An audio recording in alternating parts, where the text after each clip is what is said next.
તો જય માતાજી મિત્રો, હું છું કિશન બારિયા ને આ છે આપણું ઘર। દોસ્તો હું તમને આજે બતાવવાનો છું।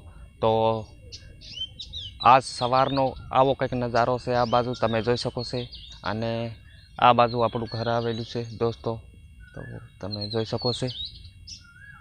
અને તઈ બાજુ બે બકરીઓ બાંધેલી છે અને તઈ છોકરા પણ રમે છે।